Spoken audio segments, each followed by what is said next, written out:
Selamat pagi sahabat-sahabat tani, salam sehat, salam sukses. Semoga pagi ini dilancarkan segala aktivitasnya ya sahabat tani. Ini kita sekarang lagi di lokasi tanam sayuran yang sembari kita olah lahan untuk penanaman budidaya cabai merah keriting ya sahabat tani. Oke sahabat tani, ini ada musibah sedikit tadi malam melintas air dari lahan. Namun pagi ini ya kita masih bisa beraktivitas untuk olah lahan. Oke sahabat tani, pada penjelasan sahabat kesempatan pagi hari ini saya ingin menjelaskan tentang pengolahan lahan untuk tanaman bayam yang sudah ditanam sebelumnya ya. Jadi tanamnya berulang-ulang tanpa rotasi tanam. Oke, disimak sahabat tani, semoga penjelasan saya ini bermanfaat dan bisa diterapkan untuk sahabat-sahabat tani. Langkah pertama yang kita lakukan adalah ya sahabat tani, langkah pertama ini adalah lokasi tanam yang sudah dipanen ya sahabat tani ya. Ini kangkung bayam yang sudah dipanen. Jadi langkah berikutnya adalah kita langsung tabur kohe ya. Tabur kohe dicampur dengan pupuk Posca subsidi atau NPK juga boleh. Namun Posca subsidi kalau ada ya lebih murah. Dan kemudian dikolaborasi dengan pupuk urea ya, pupuk urea dengan perbandingan 1:1. Misalkan untuk ini ya sahabat tani, panjang gulutan 15 meter, saya menggunakan 2 kilo pupuk globalnya. Artinya global itu sudah dicampur, berarti 1 kilo Posca, 1 kilo urea sahabat tani ya. Jadi untuk kohenya saya menggunakan kohe ayam potong atau ayam boiler yang bercampur sekam padi, kadang ada juga campur dengan serbuk pengetaman. Untuk panjang gulutan 15 meter saya menggunakan 1 karung untuk 4 gulutan ini ya sahabat tani. Jadi tipis-tipis kita tabur.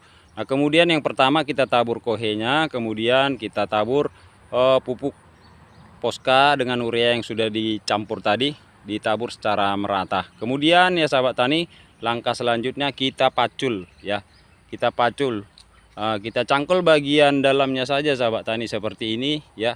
Gulutannya tidak rusak karena kita ambil bagian sisi dalam saja, yang bagian pinggir kita sisakan sedikit supaya gulutannya tidak rusak ya sahabat tani. Nah kemudian tinggal proses perapian, kemudian langsung kita tabur benih bayam atau kangkung ya. Kalau kangkung kita menggunakan lubang tanam langsung ya, tidak main tebar ya.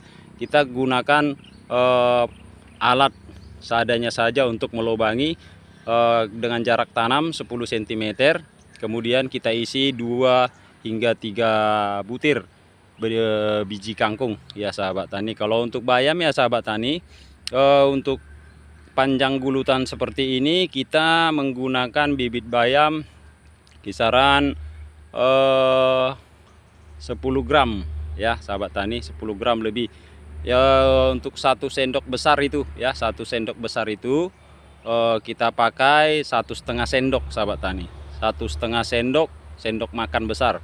Kalau sahabat tani mau mengganti ukurannya yang lebih pasti, tidak lebih dan tidak kurang, saya pernah menggunakan tutup herbisida ya, tutup herbisida Gromoxon atau tutup Bivolan ya.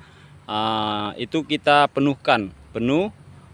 Kemudian saya untuk penaburnya menggunakan abu ya sahabat tani, menggunakan abu karena untuk menjaga sterilisasi lahan terutama di pH ya. Di pH saya menggunakan abu. Abunya saya gunakan setengah dari timba ya, timba yang ukuran berapa ya, ini 10 atau 12 liter ya. Ini model timbanya.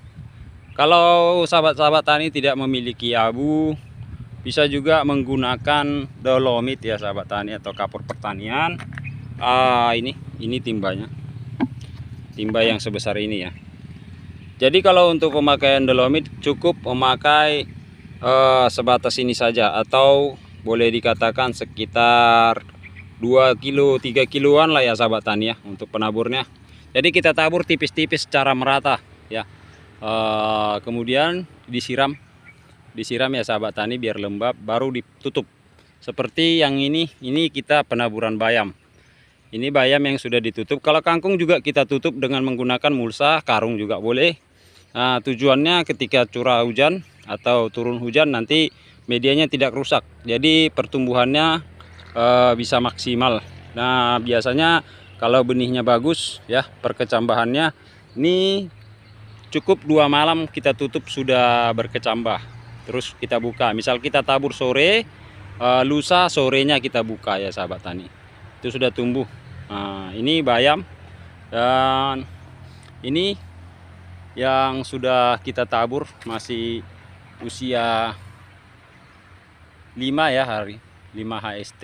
Nah, ini yang sudah kelelep sama banjir, itu nampak bekas sampah dari efek naiknya air tadi malam ya sahabat tani.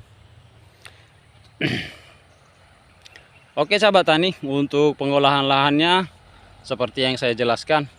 Dengan metode seperti ini sahabat tani tidak perlu melakukan pemupukan ulang ya.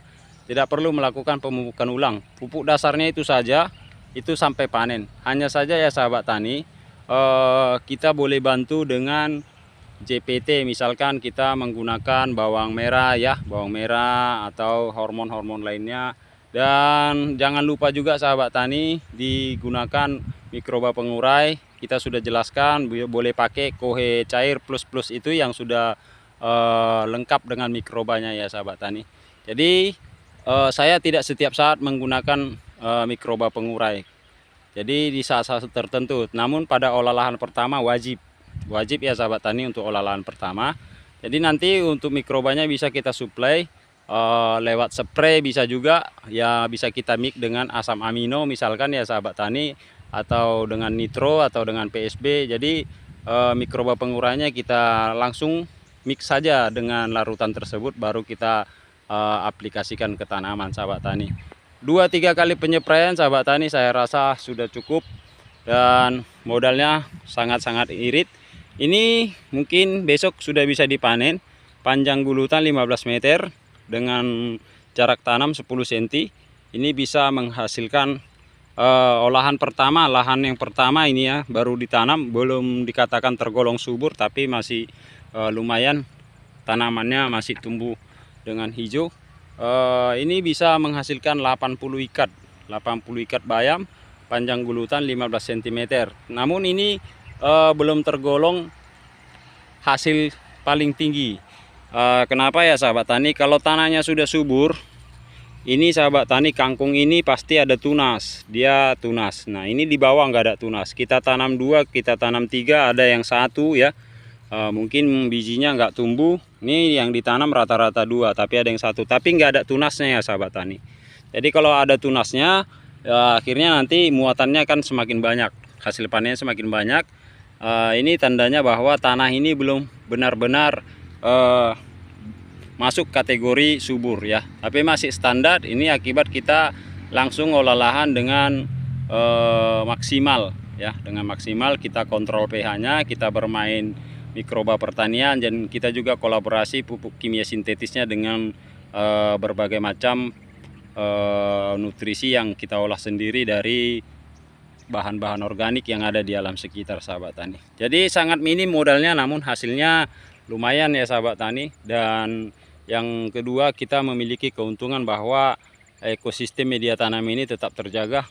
Dalam kondisi seperti ini ya sahabat tani, lahan saya selalu lintasan-lintasan banjir, namun mudah-mudahan ya masih bisa menghidupi kebutuhan hidup sehari-hari ya sahabat tani ya. Apalagi kalau kita tanam dalam skala luas. Ini masih tahap awal ya sahabat tani, masih sedikit yang kita tanam. Ini ke bawah belum siap ya, kita lanjut terus ke bawah sahabat tani. Oke sahabat tani, begitu saja, sekian penjelasan dari saya. Semoga ulasan kita kali ini bermanfaat. Silahkan sahabat tani, agar channel ini bisa berkembang dan saya lebih semangat lagi untuk berbagi banyak materi-materi yang akan kita jelaskan berikutnya. Ini karena saya dalam keadaan kondisi repot, jadi belum bisa full time untuk memberikan ulasan-ulasan seputar pertanian semi organik, baik organik maupun kimia sintetis sahabat tani. Jadi untuk itu jangan lupa sahabat tani di like, subscribe, dan bagikan video ini kepada sahabat-sahabat tani kita agar video ini bisa lebih bermanfaat bagi sesama petani. Salam hormat, salam sehat, dan salam sukses buat kita semua.